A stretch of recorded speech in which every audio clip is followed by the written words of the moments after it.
Hi, I'm Steve Handy from Sunseeker London Group, and today I am stood on a stunning Sunseeker Predator 57.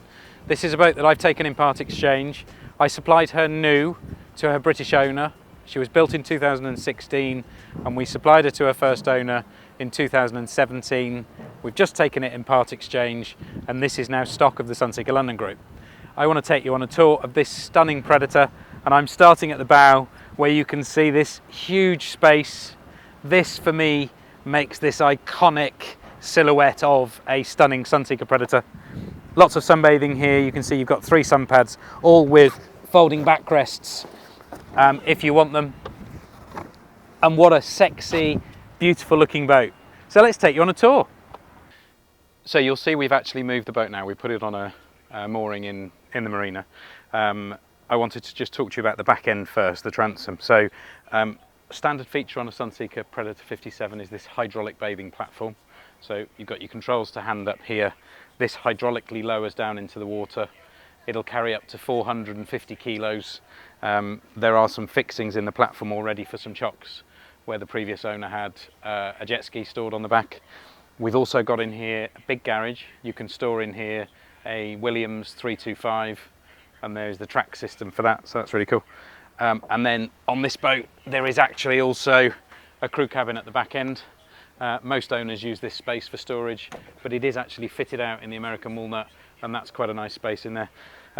As she has a med pack, she's also got the passerelle here. One of the things I really like about a Sunseeker is that they offer a standard fit. Part of the med pack is a freshwater deck wash, so you can actually connect your hose into a fitting at the front and the back end and use the fresh water from the tank to wash the boat. And on the other side there is also a facility to connect directly into water from the marina. So rather than filling the tank all the time, you can connect a hose straight up. It bypasses the pumps on the boat, and then you're using the pressure from the marina. That's really nice piece of design work from Sunseeker. So let's go up on into the boat and let's have a look inside. So as I mentioned, she's got the med pack, so she's fitted with stern docking winches and an extra cleat at the back end. I like this detail here that you've got rope lockers just to keep your ropes nice and tidy and out of the way. Wet bar here, nice feature here. So we've got a wet bar with a barbecue griddle, sink. We've got an ice maker and a fridge. There's actually also a handy locker here with a bin. Quite like that. That's well thought through from Sunseeker. But wow, what a space this is. This one big connected deck is just absolutely fantastic. Big sun pad at the back for the sun worshippers. You've got an electric bimini with a one-touch control here, which is really nice. But part of the design here is that you've got this overhang, which just creates shelter for everybody sat in the cockpit. Worth mentioning the engine room here. As I've mentioned before, this is a one-owner boat. Sunseeker Portugal have provided guardianage and maintenance to this particular owner. No expense has been spared, and this boat really is in exquisite condition for her age. A recent survey was done which evidences what I'm talking about. But let's just show you some more space. So wow, what a great space. Opening leaf here, so you've got a nice dining table. But I hope you're getting this on camera, that there is so much seating here. And I love the fact that your sun worshippers are close to those of us that want to sit and have a drink, and perhaps those people that want to be inside the boat with shelter, a bit more luxury in here. They're right next to us, so we're all together, we're all socialising, we're all having fun on one space, which is a really clever piece of design work from Sunseeker. Key to this is this high-low Bezanzoni electric door. So the door actually is manual in this section, but as you can see it's disappeared down into the bulkhead, and I've got control here, so this is a big electric door. But that really is a fantastic piece of innovation, which is what allows this space to be one big entertainment deck. High-low TV here, Samsung TV, and of course a Sunseeker's not a Sunseeker without Dartington fine glass. And walnut everywhere, so really opulent, luxurious space. So we've got another fold-out leaf table here. So you've got another nice big dining table finished in the American walnut. That's really a nice feature. Now look, I'm not going to talk through the helm position because we've actually been out to sea and recorded what this boat's like in the water. So let's take a look at how she performs. So we're out just off Villamora, and I wanted to show you what this boat will do.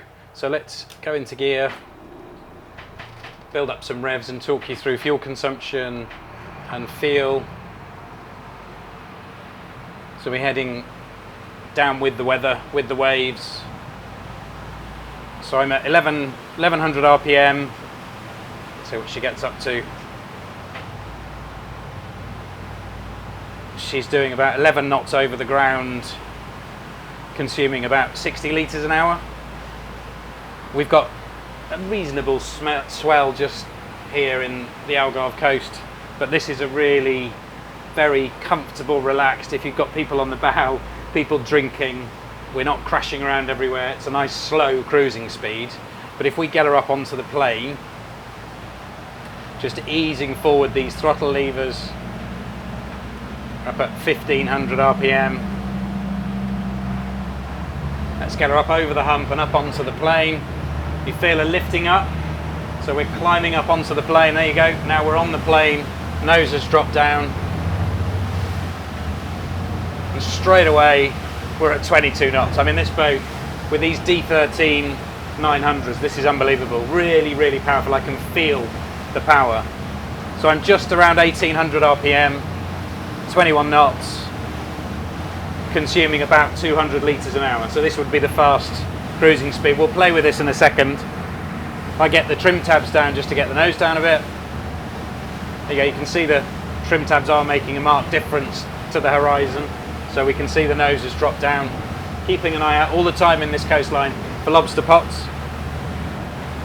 So that's a really nice feel. That feels comfortable.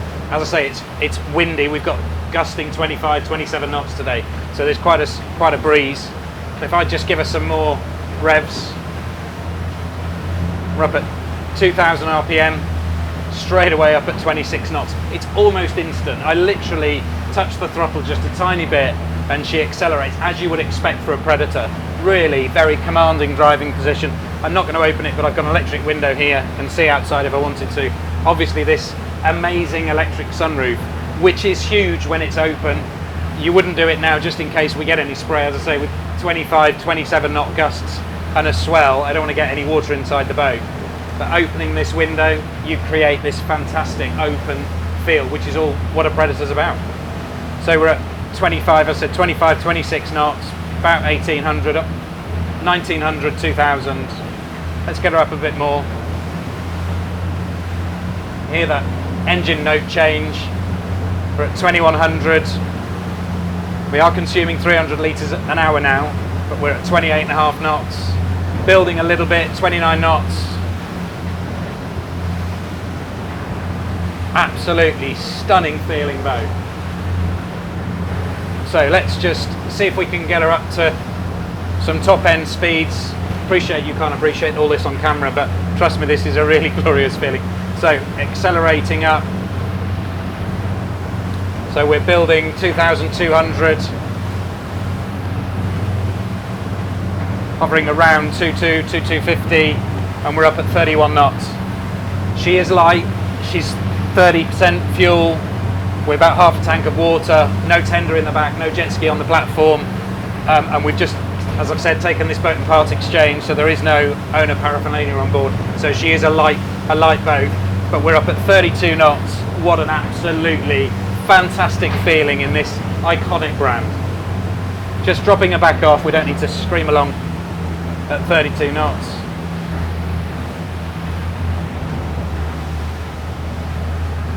So get her back to a nice cruising speed.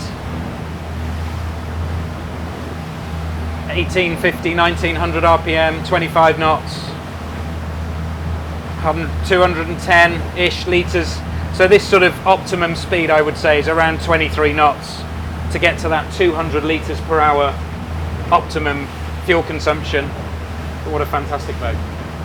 So we're in the lower accommodation space now, and one of the things that I just want to try and describe to you is how spectacular the height is here. I reckon we've got, when you're stood here looking aft and looking up at the sunroof, or even the sunroof open, I've got at least 14 feet of headroom here from this floor space, and this just feels so big. It's like loft living, but we've gone from a stunning Predator silhouette on the outside, so a really sexy looking sports boat from the outside. Main deck, you've got this one big entertainment space while you're all together, and now I feel we've gone down into a really sumptuous, very beautifully designed, very practical accommodation space. I love the fact that in this boat it has my favourite wood. It has the American walnut. Sunseeker was sourcing wood from American sawmills that were at least 100 years old, so that when they used the wood, they'd got enough width in the trunk of the tree to create grain match in cabinet runs at least 10 foot wide. So if you look here, all the grain matches, and that level of detail you really only get from Sunseeker, where they really prioritise quality. But just talk through a few bits here. So we've got refrigerator in here in this galley space, you know, clever storage options as you would expect in a home. Smeg oven, induction hob, got a big sink, fresh water, and it wouldn't be a Sunseeker without your Royal Doulton fine bone china crockery. Love this space here. Having a lower seating area, maybe you'd use this late at night or early in the morning, but you've got a TV here. Great facility just to separate guests if you want some separation from people, but a nice comfortable space. And of course this big window that you've got here and in the galley, but this fills the boat with light. All the windows have got Venetian blinds, so you've got the privacy of blinds if you want them, or you can just see through to sea. In here we've got a bunk bed cabin with a wardrobe. Every cabin area has air conditioning, so you've got individual controllers here, and every space has their own TV. Let's move forward and go into the guest VIP. Love this American walnut. This feels so opulent, such a really luxurious place. Again, big windows. We've actually opened the window in this cabin so that you can try and visualise what we're feeling, which is a nice gentle breeze flowing through this cabin. Of course, if you wanted, you've got air conditioning, as I said. Roof light in here, which again you can open for ventilation. And this cabin shares the essentially what is the bathroom for the bunk bed cabin and here, but it's got a Jack and Jill door, so you've got a door here into there or a door from this cabin, making it an ensuite. And that's a really very well appointed ensuite space, again with finished in the American walnut with porcelain sinks, beautiful taps, mirrors, and a nice big shower, really big shower with a rain head. That's lovely. So let's look into the master. Love these handrails. The boat feels very safe. Lovely big ensuite here into the master. Again, rain head shower. Really beautiful space. And then, what is the master? Wow, what can I say? Full beam, beautifully appointed, nice big Samsung TV here, big wardrobe, and these windows in this cabin are absolutely huge. I could imagine anchoring, waking up in the morning and looking out at sea through these windows. Unfortunately, we're in a marina right now, so we've got boats either side, but as I say, in an anchorage that would be absolutely stunning. But you've got storage in here, you've got drawers under the bed, and as I say, a big wardrobe, so lots of space. So I think that brings me to the end of the tour. I hope you've liked the variety of sea trial and a walkthrough. If you've enjoyed it, hit like, and please don't forget to subscribe. If you'd like more information on this particular boat, my contact details, we'll put a link in the video. Please contact me to arrange a viewing or request more information. Thanks for watching.